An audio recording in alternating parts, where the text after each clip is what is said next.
Take me home tonight. Listen, honey, just like Ronnie said.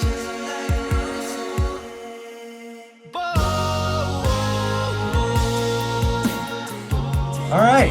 Hello and welcome back to the unofficial official podcast from Straight No Chaser.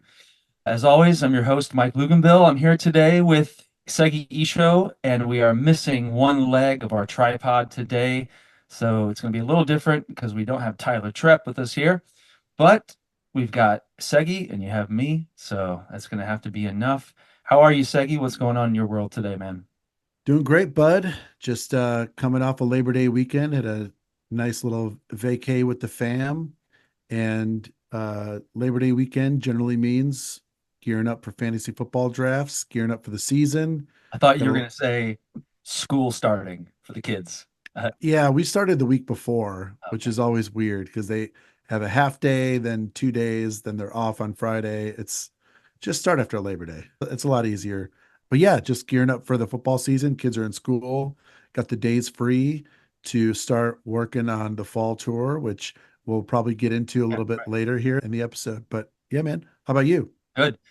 Oh, yeah, man, good. We went down to Chattanooga on Sunday to go climbing, Oh, which was nice. really fun. Yeah, but it was a relaxing weekend here. It was good, but all the same stuff. And girls have been in school for a while, and but yeah, everything's going well here. But I thought since we don't have Tyler, that maybe we could reach into the old mailbag here and use this episode to answer any questions that we've received. And we want to say we've received a lot, so it's really nice you guys to write in unofficial official at Gmail. Wait, unofficial official pod at gmail.com. There you Uh, go. we've got so many questions. It's been awesome to read them all. I haven't actually read them all, but I've read a couple of them, and we hope to get to a lot of them on this episode, right? Yeah. And shout out to Rich, who is just constantly providing us with hilarious content via the email address, Yeah. which just confirms my feeling of never giving him my phone number. Uh, that's a mistake. I'm just kidding, Rich. No, all the stuff he's been emailing is hilarious. It's not even questions, but I'll read the last one. The last one was particularly funny, so we'll get into that one a little bit later. Yeah. Oh, he's the best. Should we let everybody know where Tyler is, or do you not think he would like that? Um, we're not going to give away his coordinates, His but location, he's up in Canada fishing. Canada. Tyler is an avid fisherman, like obsessively loves fishing. And he's up there with his dad and some of his dad's buddies. And it's a yearly trip Ditched they us for do. them. He ditched us for them. I know. How could he? But yeah, he does a yearly trip up there and they go and just chill on the lake and catch fish and eat what they catch and have a couple adult beverages and have a good time. No, we're not drinking any beers up there.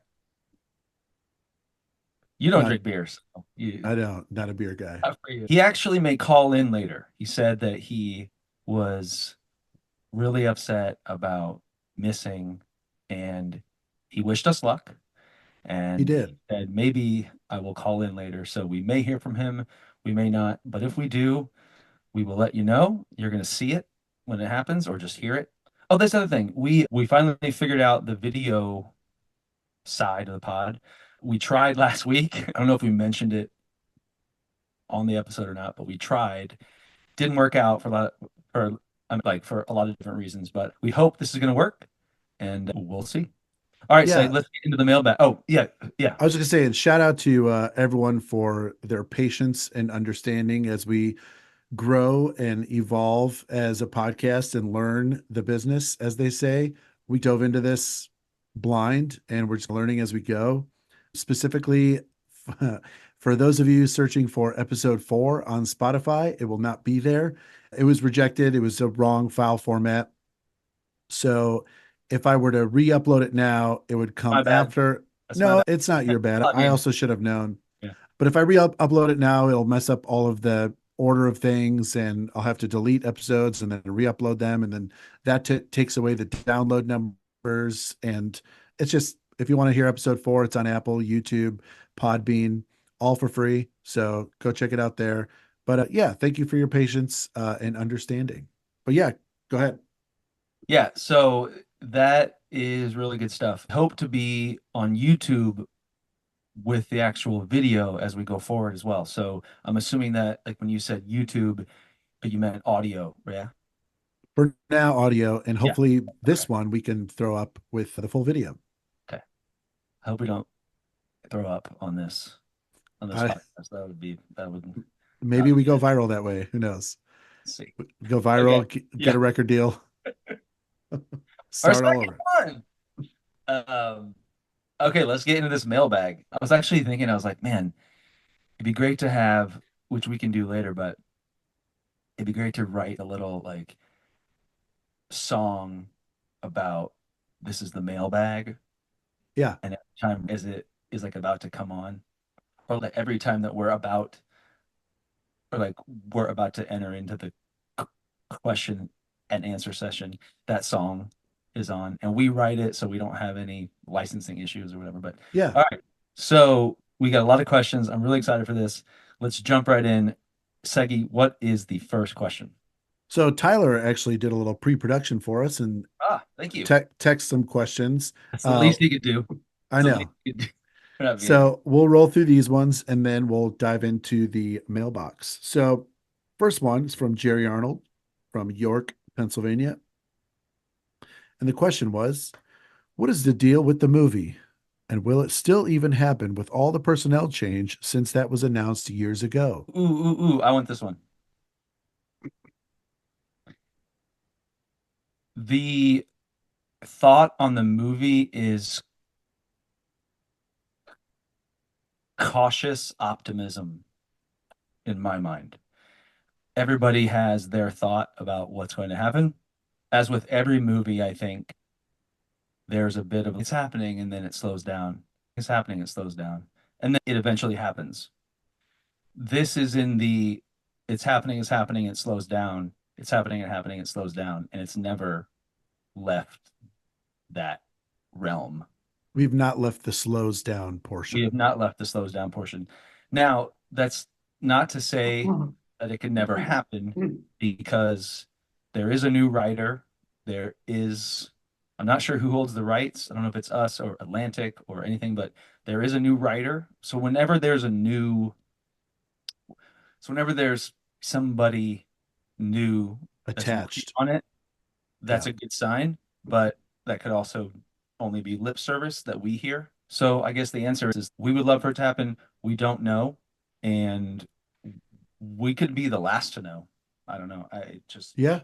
you know, I'm just hoping to get invited to the premiere. That's all I want. Yeah, I'm with you. I don't think it's going to happen. I don't know that the story is like compelling enough for a movie. Uh, they just punch it up. because, It would be. I don't think. Yeah, it's not a compelling story, but there are a lot of elements that are really compelling that make it build up. yeah. You But know, so when I think of a movie, I think of a premise and a conflict and a resolution. There just isn't really any conflict. So no conflict. not I find really. conflict every day that I'm on tour. I No, thanks. I know what you mean. But anyway, so Jerry, we're waiting. Along with you. So question number two, Hmm. I believe, still from Jerry. Where did the idea come from for the new arrangement of I'm Yours Over the Rainbow, One Love, Three Little Birds? There was ever a time that we needed Tyler here. Yeah. It was Tyler's idea. We want to keep I'm Yours around because we see the numbers. We see that the song has hit for a long time. It's probably our second most streamed song. No, Yep, it's our, yep, all right. it is. And non-holiday, it's the number one stream song. So we think about that stuff. And the One Love idea, there's been a couple iterations of this, right? I think just the two. Okay, so Yeah. One Love idea was a way to keep I'm Yours in the set, but have it be a little bit new for everybody, even us. That was the impetus behind it, was like we know that we should do this. We think we should do this. think everybody wants to hear it, but let's give it a twist. Yeah, I think it's the same kind of idea with 12 days. Like we're always trying to find a fun little new twist to put on it. That way it's fresh for the not just the audience, but us as well. We're singing these songs every night for 61 nights almost in a row. So Yeah. we want to make sure that everyone on stage is just as engaged as everyone in the audience. So that was Tyler's idea on that one. Nice. So let's move on to question number 3 here. Love it. Would you please consider my song idea of doing Night Shift by the Commodores? I think you would knock this, I think you would knock that one out of the park, even just to do it live. I can't say that I know this song Yes. by name. I If I considered heard it, it. I considered it just now, and I don't have a yes or no, but I thought about it for a second. So there you go. the answer is yes. Mike has Um, considered it. But seriously, I don't think we've thought about that. We think about songs in that genre a lot, but no, that's not been one that we've ever considered doing. But we love Lionel Richie. Do you Was he know that Commodores, song? right? Yeah. I I I don't would know know it it by if I name. heard it. I would know it if I heard it. Yeah.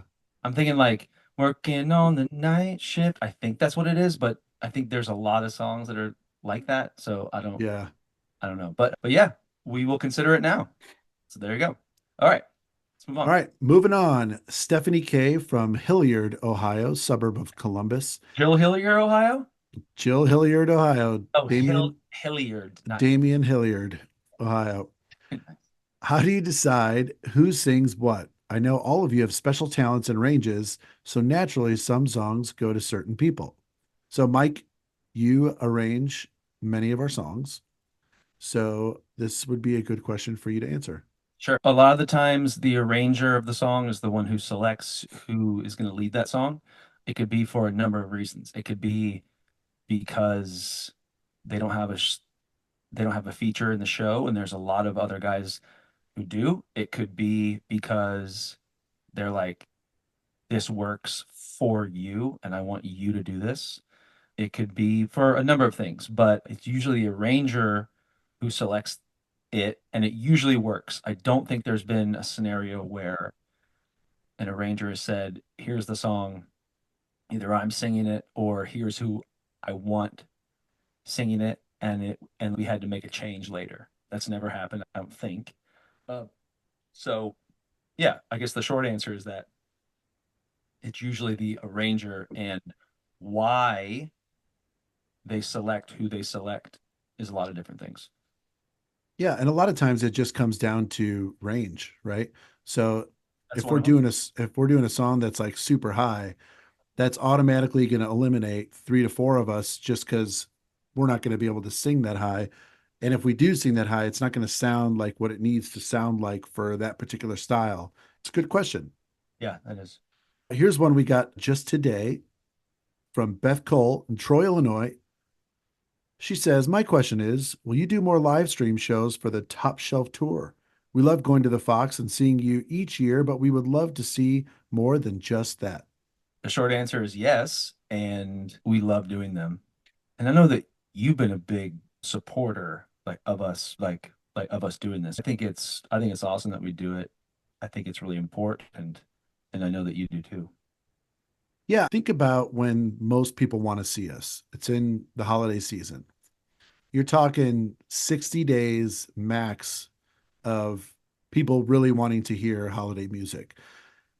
That means we can only get to 60 places. So it's a way for us to allow people in those markets that we just can't get to every year to also see the show and not feel like they're missing out. And honestly, it's $20. Like it's a really great value because you're watching the show live just like everybody else. You know what I mean? You're not watching a show on Netflix or something that's been overproduced and edited and this and that. It's raw, it's live.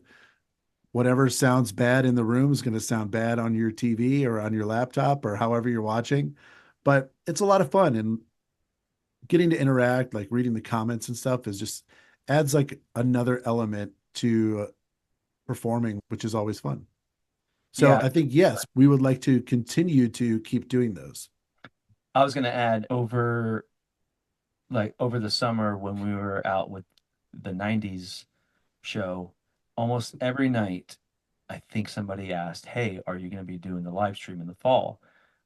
And it's exactly what you said, Sagi. It's, it's like we can't really be everywhere. And it's a way for people to get together. It's a way for people to, I mean, I sometimes think about this. I'm like, man, that would be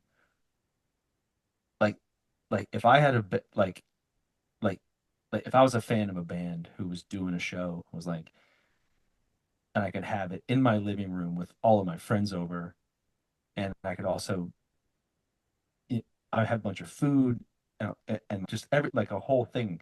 It's Do like it. getting a UFC fight. Yeah. It's Invite like your friends over for a fight. Yeah. yeah. Or like Watch after us fight. shows, we're gonna fight. That's our new live stream. We're gonna do an octagon We're style gonna sell so many more battle. tickets to the live stream now. Yeah, Who will Dana White. survive? Yeah. Dana White, if you're listening, and we know that you're not, sign us up. Nice. Good. Yeah, that's funny. So we're gonna be doing more of those. And they're actually like we like it as well. Like it's not a burden on us. No, Like we because it just brings more energy in the show. I know a lot of shows have energy, but when there's five all cameras for pointed different. at you, Yeah. It's adrenaline is pumping for sure. yeah, absolutely. All Cool. right, now we have some questions from Anna Okay. at SNC_fan. Okay. Where's Anna from? She lives in Virginia, but Okay. she decided to throw a couple beeps here in the signature. She has seen SNC in New Hampshire, in Massachusetts, North Carolina, South Carolina, and Georgia. So thank Thank you. you. Thank you Thank for all that, Anna. She's got a couple questions, and I think these are really solid questions. Okay. So let's go with number one. I've noticed that your music style has evolved from what I would call old school a cappella to more mainstream, almost as if you're trying not to sound like a cappella. What prompted the shift? Are you trying to attract more people, or are you honing your musical abilities? And she's after my heart over here. I'll say this and then I'll let you answer. But I think I'm not sure there was ever a shift, is what I'm saying.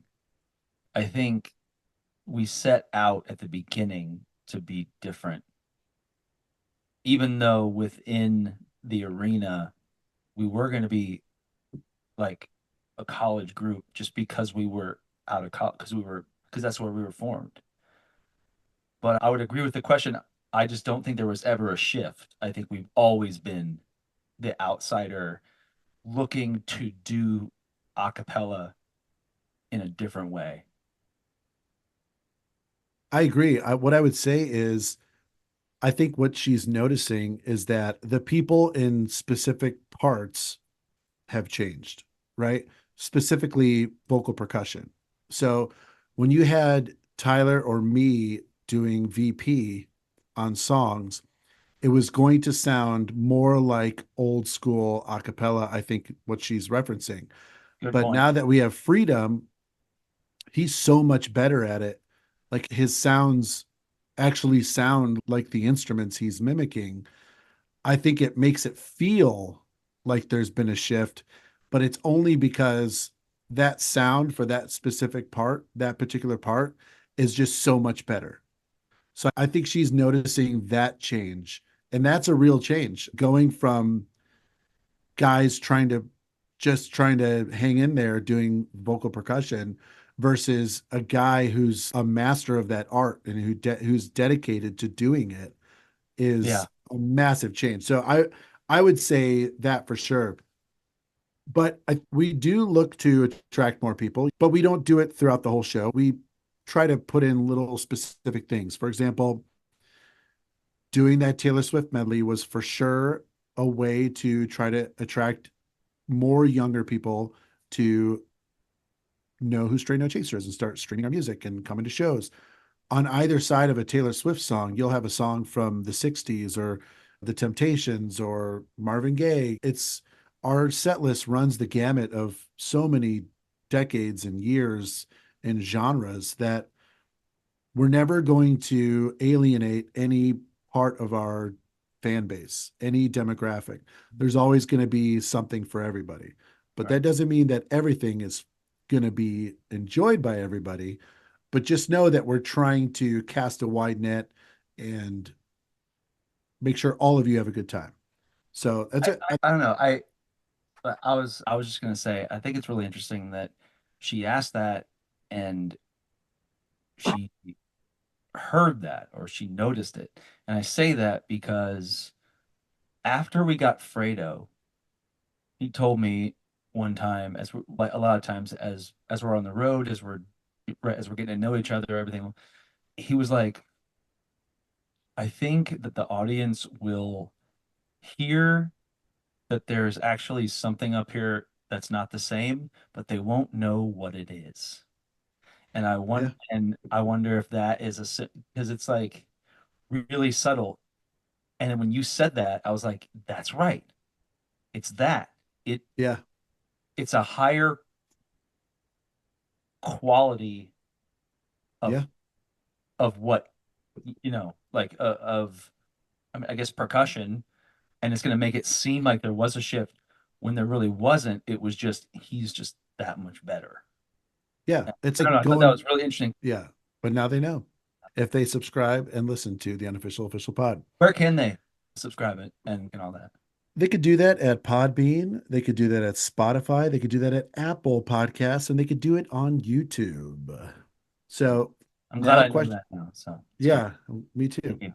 Yeah, thank you. Boom, we just got All one right, more subscriber. nice. I think we have time for three, four more questions. Let's do it. So she's got a couple here that are good. Her next one is, how do you prefer fans to act when going through the signing line? Is this the same girl? Same, this is Anna. Anna. Oh, okay. How do we prefer enthusiastic? That's my one Yeah. word. Yeah, I would say just act however you want to act. Don't Like be rude. yourself. Don't be rude. Just be, and I don't think anyone's gonna wait in line to be rude. So that's gonna weed those people out. Those people left at intermission. Yeah. But yeah, we have no preference. Just if there's Just yourself. Just be yourself because yeah, that's just all anyone's trying to do. So it's good. and her last question is, as much as you enjoy breaks, spending time with your family, do you miss the high of performing? Yeah. Um, 100%. I I would say that it's a combination of like I'm assuming she means once we get home and once we're off the road and we're not out every night on stage. It's a combination of you miss that and you're it because it's a big adjustment from the road life to home life. So I think it's a double thing. It's yes, we want to be on stage and that's awesome. And we don't get to do that when we're off. So we miss that. And then also it's you're back into real life. I don't want to say the road is not because it is, it's hard work, but there's less It's responsibility, there's it's less it's fake things. life. Right. It's a fantasy. It's a So it's a fantasy land. combination of everything, but I guess the short answer is yes. I totally agree. You're we do this because we love doing it. It's our passion. It's where we are meant to be is on that stage. That Mhm. anytime we're on that stage, And I you will know, say that I think all right, I'll say I think over the years, I think the way that we handle life when we're off the road versus on has gotten a lot easier for everybody. I think that with expectations and just all the stuff, I think everybody has learned to handle it, so much better than it was at the beginning because we didn't know any better. yeah, totally. So Rich sent probably about 600 to 700 emails in the last few weeks. I want to say to be fair, we did ask him. Yeah. Like I don't know. I'm not saying it's a bad thing. yeah, I get excited every time I yeah, see the yeah. email come through. It's yes, something hilarious to read. So before I get into this hilarious story that he emailed us yesterday, he did ask if there were any plans for another Chaser cruise or perhaps some sort of land-based Chaser summit. He suggested Dollywood, which of course he did. So what do you think? Are we going to do another cruise or a summit anytime soon? Man, I guess the short answer is we all want to, and we want to make it work. But at the moment, there's no kind of talk about it at the moment, like, if I'm honest. But we do think about it a lot. Like we were thinking about it last year in, for some reason, I forget what it was, but it was going to be in Bloomington. It was like a milestone or some kind of event or something that we were like, oh, yes, like we should do a summit. And then it didn't work out for some reason. But I guess the answer is we're always thinking about it, but at the moment, there aren't any current plans for anything. Also, I'll say the reason that it just hasn't happened yet again is because specifically for a summit, not a cruise. The cruise probably because whoever the promoter would be would lose a lot of money because I just don't think we would have the turnout that those cruises expect for the Yeah. musical tours. Just being honest, I don't think that any promoter is going to take that risk. So why would they last time? All right, because I think so if we're having a conversation, I would think that would be something that I would ask you if, yeah. So if I was rich, I'd be like, why are they going to lose money? Is it, yeah. So what is the reason? I would say the reason we haven't done another cruise is because we already did that one and the result was the result. Yeah. So it wasn't like it was a amazing success because we all had a great time and the fans had a great time. But I would say in the sense of the dollars, Yeah. specifically on the side of the people that are paying for everything, weren't where they needed to be. But the idea like of a get together or of like a summit or whatever, that's on the table always, but it may not be ever again. But I'd also say this. So like the cruise was in what, like 2010 or 12 11 or or something? 12, probably, yeah, something like that. That was too early.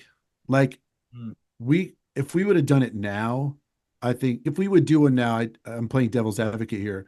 I do think it would be much more successful just because we've been around so much longer and yeah. we've been in front of so many more people that maybe it could be a success. And then the reason why the land summit hasn't worked out yet is because we touched on this a few episodes ago, like geographical restrictions on shows, right? So these promoters basically don't want to ever jeopardize their fall tour shows in their markets, right?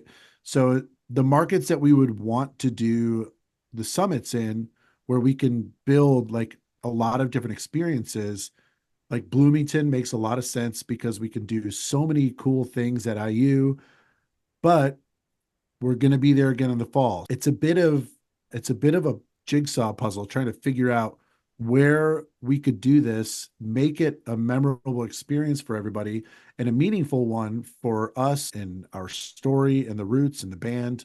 So Yeah. we're constantly trying to figure that out. Yeah. And we And will do one at some point, but we just haven't figured it out yet. yeah, and I think everybody certainly wants to make it happen again. So we will, you know what? It's nice that we're hearing these things here because it's kind of like ignites another. It's okay, yeah, like our next call, like our weekly call. We're like, hey, just float the idea of a summit and then see what happens. You know what? I'm just going to say this right now, like breaking news. Yeah.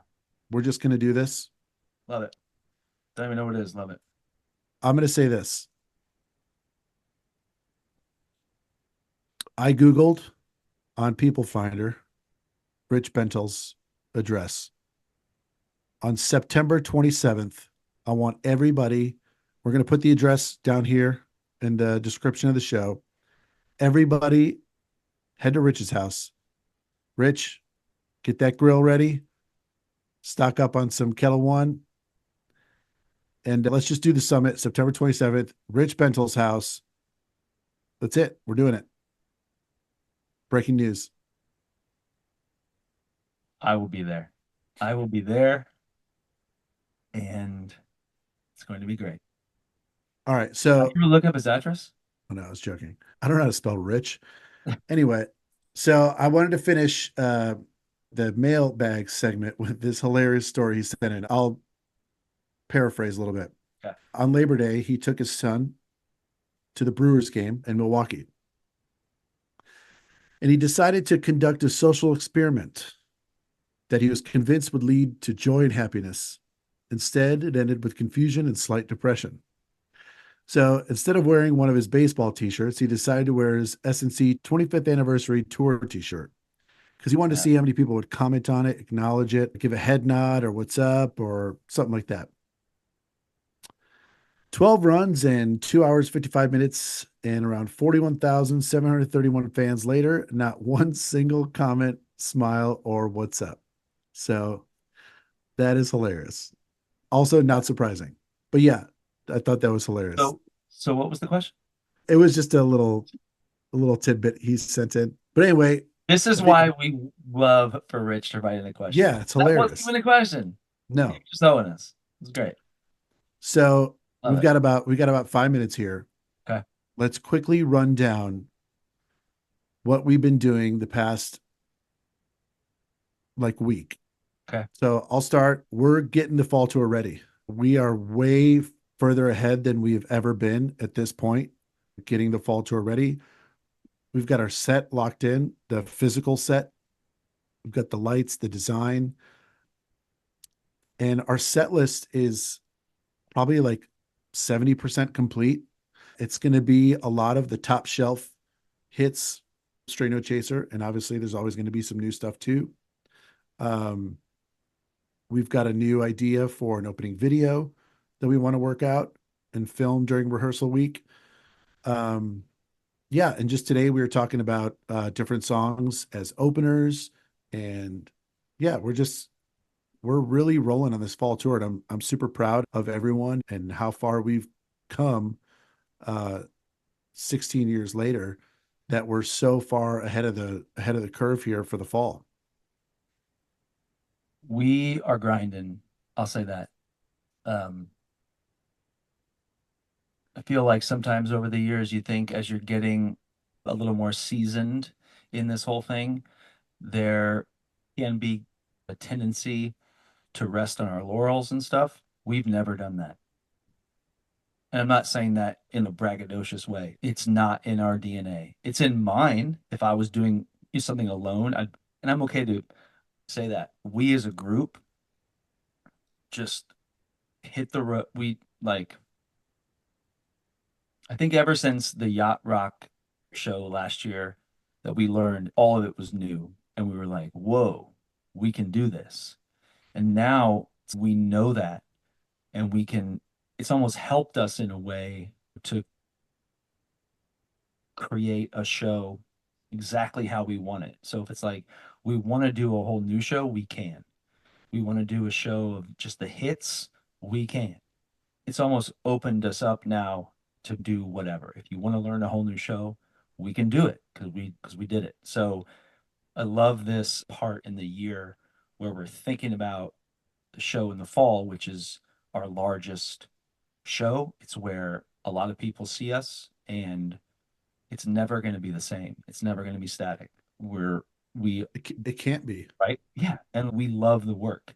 And even with older songs, there are ways to make the older songs new, if that makes sense, by just little things. And I think we're doing that, and it's exciting. So I think it's gonna be Yeah, great.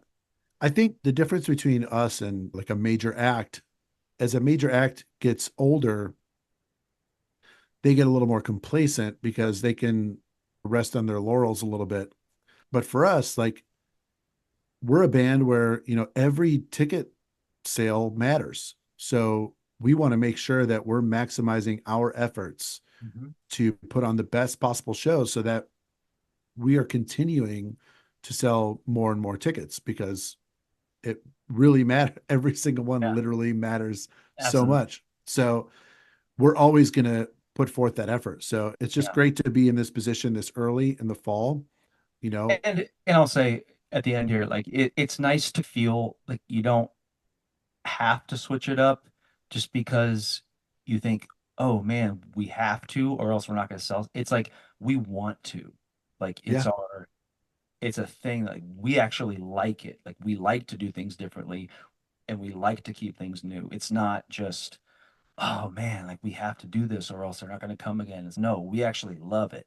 And I think that's always easier to, it's easier to work like that when you want to do it as a, as like opposed to being like, oh man, like I feel like I have to do this or else this. Man, this is, Good note, yeah, good note to go out on yeah, for sure. this was really fun. Any thoughts to close this out? I'll just continue to say, please subscribe, rate, and share the pod with all your friends, enemies, strangers. And don't forget to send your questions to unofficialofficialpod@gmail.com and follow us on all the social media. I know that the Instagram has been just boring with the photos of the screenshot of the episodes, but we'll get more and more content up on there as we get together this fall. We'll do a lot of behind the scenes stuff and extra stuff. So yeah, please do All it. right, absolutely. All right, guys, we'll see you next time. For Segi Show, I'm Mike Luganbill, and for Tyler Trepp, who's in Canada, this has been the Unofficial Official Pod. We will see you next time. All right, guys.